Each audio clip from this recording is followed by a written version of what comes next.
Bendiciones con todo, tema 82, las verdades de la palabra de Dios. Hoy Jesús resucita a Lázaro y utilizamos San Juan capítulo 11, versículo del 45 al 53, que dice lo siguiente. Entonces muchos de los judíos que habían venido para acompañar a María y vieron lo que hizo Jesús, creyeron en él. Pero algunos de ellos fueron a los fariseos y les dijeron lo que Jesús había hecho. Entonces los principales sacerdotes y los fariseos reunieron en concilio y dijeron: ¿qué haremos? Porque este hombre hace muchas señales. Si le dejamos así, todos creerán en él. Y vendrán los romanos y destruirán nuestro lugar santo y nuestra nación. Entonces Caifás, uno de ellos, sumo sacerdote aquel año, les dijo: vosotros no sabéis nada, ni pensáis que nos conviene que un hombre muera por el pueblo, y no que toda la nación perezca. Esto no lo dijo por sí mismo, sino que como era el sumo sacerdote aquel año, profetizó que Jesús había de morir por la nación. Y no solamente por la nación, sino también para congregar en uno a los hijos de Israel que estaban dispersos. Así que desde aquel día acordaron matarle. ¿Qué cosa? El ser humano, ¿cómo somos? Tremendo milagro, y aún no creen, más bien quieren matarle. En los siguientes versículos se nos muestran las reacciones que se provocaron en las personas que presenciaron el milagro de la resurrección. Lázaro había sido resucitado y no cabe duda que semejante señal confirmó la autoridad divina de la persona de Jesús. Trajo gran alegría a la vida de dos hermanas, Marta y María. Causó gran asombro, pero también traería oposición debido a la envidia de aquellos que estaban en desacuerdo con el ministerio de nuestro Señor Jesucristo. Ahora veremos cómo esta señal provocó diferentes reacciones en la vida de aquellas personas que habían presenciado la resurrección de Lázaro. La señal ayudó a que muchos creyeran en Jesús. Lázaro había resucitado después de 4 días de muerto.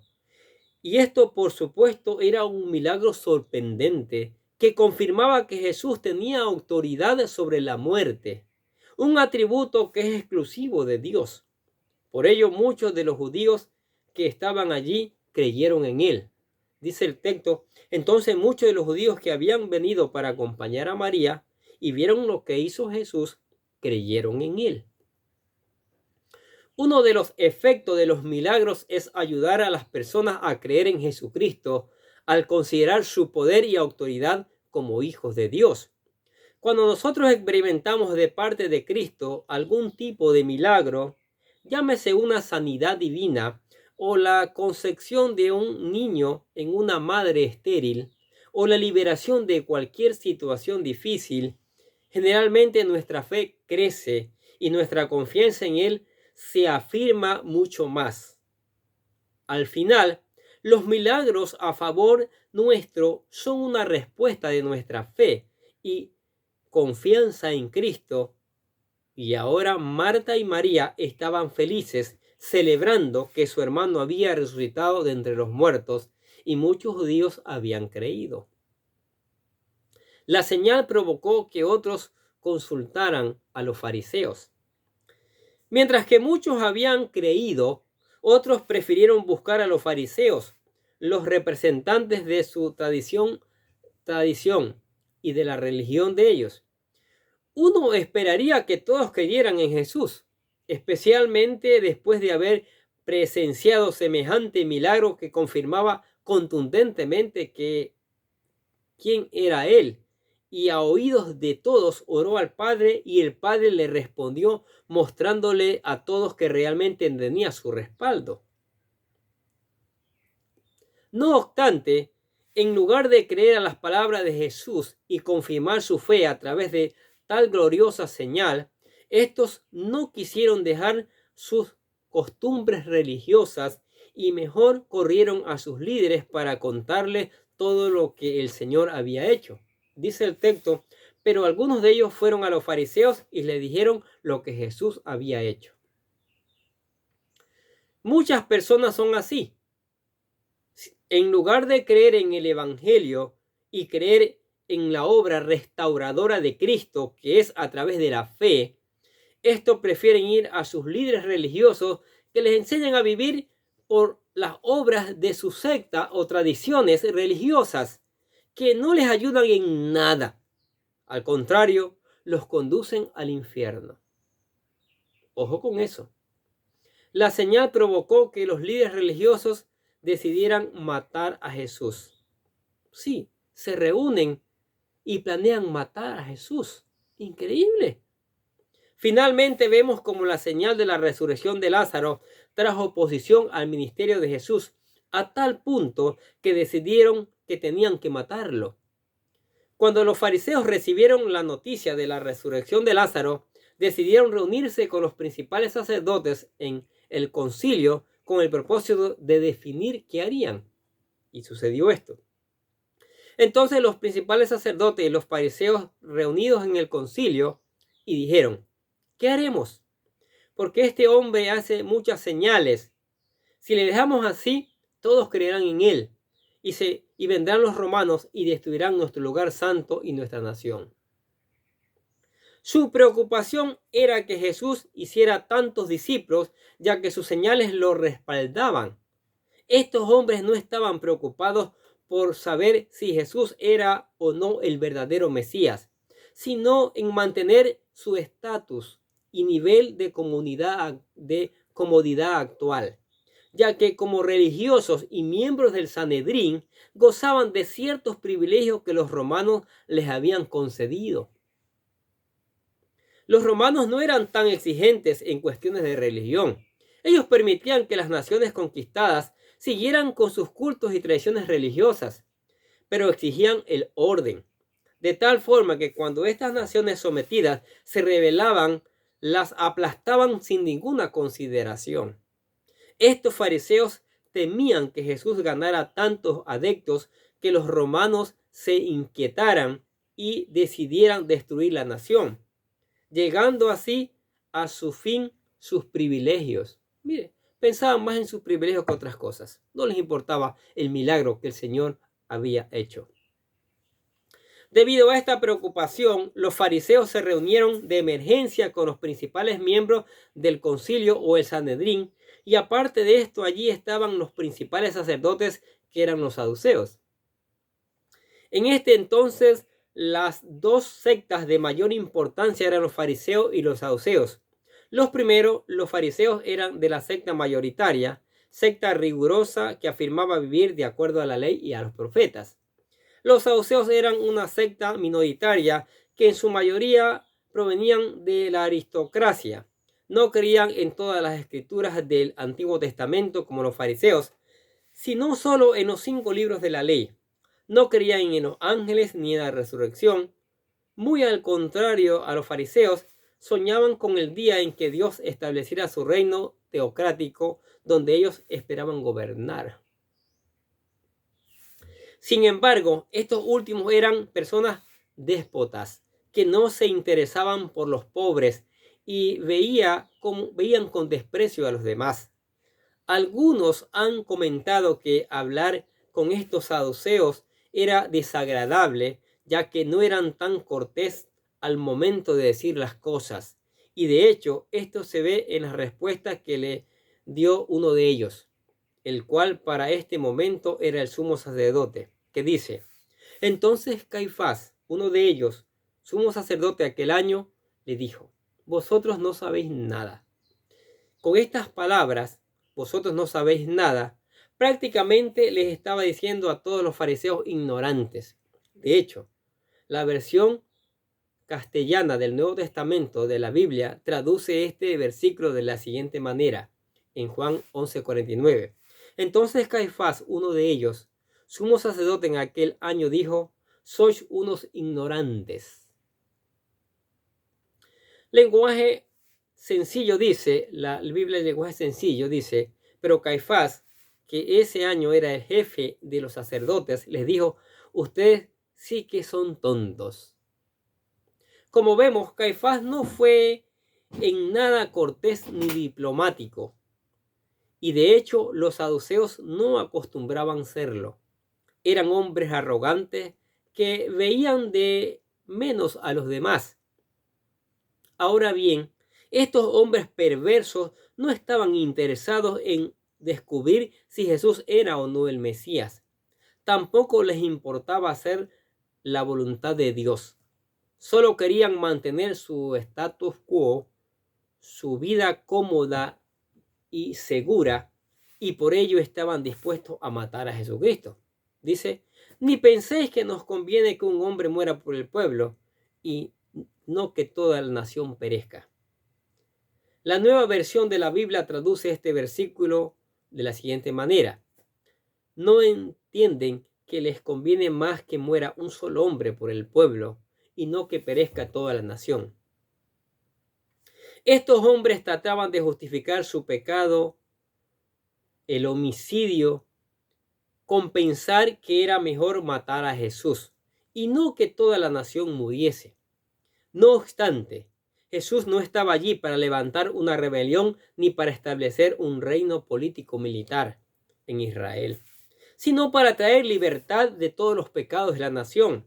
Su reino no era de esta tierra y de hecho no reconocieron cuando llegó a Jerusalén. Miren lo que dice Lucas capítulo 19, versículo 41 al 44. Y cuando llegó cerca de la ciudad, al verla, lloró sobre ella, diciendo: oh, si también tú conocieses, a lo menos en este tu día, lo que es para tu paz. Mas ahora está encubierto de tus ojos, porque vendrán días sobre ti, cuando tus enemigos te rodearán con vallado, y te sitiarán, y por todas partes te estrecharán, y te derribarán a tierra, y a tus hijos dentro de ti, y no dejarán en ti piedra sobre piedra, por cuanto no conociste el tiempo de tu visitación. Ahí está un juicio para aquellos que rechazan a Jesús. Aquí Jesús lloró sobre Jerusalén porque ellos no fueron capaces de reconocer el día de su visitación, porque estaba encubierto a sus ojos. Ellos no fueron capaces de reconocer a Jesús como su Mesías, y qué triste que no lo hicieron, porque a lo mejor la historia de la nación judía hubiese sido otra. Pero lo rechazaron. He aquí estos hombres perversos estaban planeando matarlo, sin saber que llegaría el día donde su tan preciosa ciudad y aún el templo serían destruidos por los romanos en el año 70 después de Cristo. Por eso Jesús lloró al ver lo que les esperaba. Caifás aquel día conspiró para matar al Hijo de Dios sin saber que de alguna manera este impío, que era el sumo sacerdote de la nación, estaba profetizando.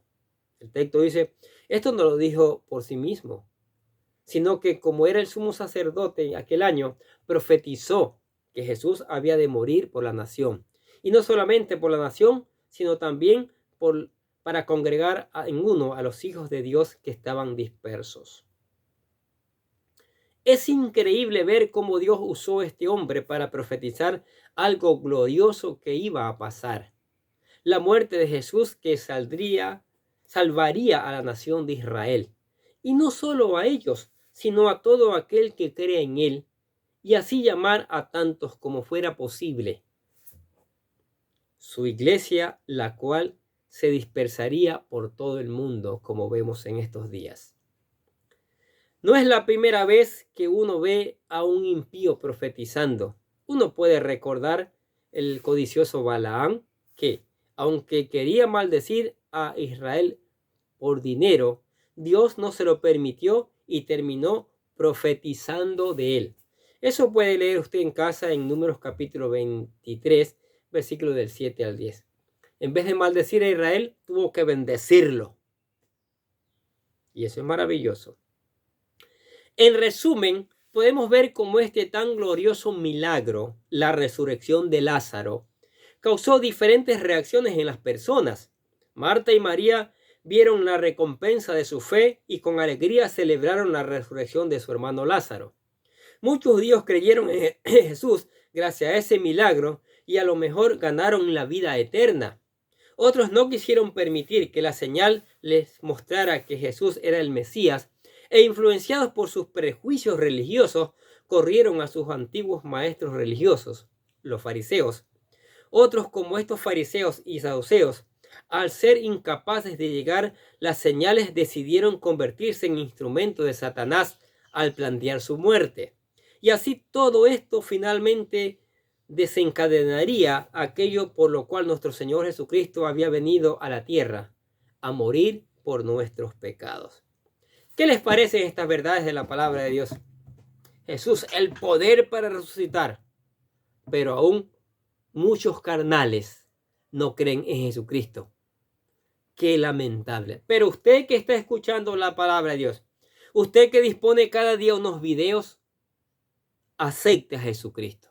Le ayudamos poniéndole aquí la oración de fe para que usted se convierta en un verdadero hijo de Dios. ¿Qué dice así la oración? Querido Dios, sé que soy un pecador y que nada de lo que hago puede hacerme ganar el cielo o la vida eterna. Creo que Jesucristo murió por mí derramando su sangre para lavar todos mis pecados para ser redimido y que se levantó de la tumba al tercer día. Ahora mismo lo recibo como mi Salvador personal, confiando solamente en Él como mi único camino al cielo. Señor Jesús, séllame con tu Espíritu Santo y escribe mi nombre en el libro de la vida. Y decimos gracias, amado Padre Celestial, por regalarme la vida eterna. Amén. Se convirtió en un hijo de Dios. Ahora crea. Crea que Él tiene poder para hacer todo. ¿Sí? Lea la palabra, que ahí va a encontrar las historias de Él. Busque obedecerlas. Ore en cada momento, en cada circunstancia, cuando lea la Biblia. ¿Sí? Venga a la iglesia para que siga aprendiendo las verdades del Señor. Amén. Oremos. Padre, te damos gracias por tu palabra maravillosa. Qué palabras de esperanza, qué palabras de promesa. Pero también, Señor, nos damos cuenta el corazón humano incrédulo, el corazón humano con falta de fe. Por eso cada día hacemos estos videos, Padre. Cada día presentamos esta palabra para que esta palabra traiga fe en los corazones de las personas, mi Dios. Y pedimos que tu Espíritu Santo haga germinar esta palabra en cada corazón, en cada vida. Te damos gracias por tu amor, por tu misericordia y por tus bendiciones que son maravillosas. Y gracias por la iglesia y la familia. Por esas dos instituciones maravillosas que tú has creado, que pedimos que derrames tu Espíritu Santo en ellas. Para que tu Espíritu Santo las convenza de pecado, de justicia y de juicio. Para que puedan leer, aplicar tu palabra, obedecerla y también enseñarla. Te damos gracias por tu amor, por tu misericordia. Te damos gracias por los amigos, por los vecinos, por los compañeros. Esta palabra, insistimos, sea como martillo que quebranta la piedra. Que esta palabra cumpla su propósito para el cual tú la envías, Señor. Y haya una cosecha abundante de hijos para tu reino, Señor. Por eso te alabamos y te damos gracias en el nombre del Señor Jesucristo. Decimos amén. Y los bendecimos a ustedes que escuchan la palabra de Dios cada día. No olvidemos de seguir escuchando, de seguir poniendo en práctica. Importantísimo de seguir reenviando a otros para que también conozcan estas verdades de la palabra de Dios. Nosotros desde acá les deseamos que tengan un día lleno, pero lleno de bendiciones.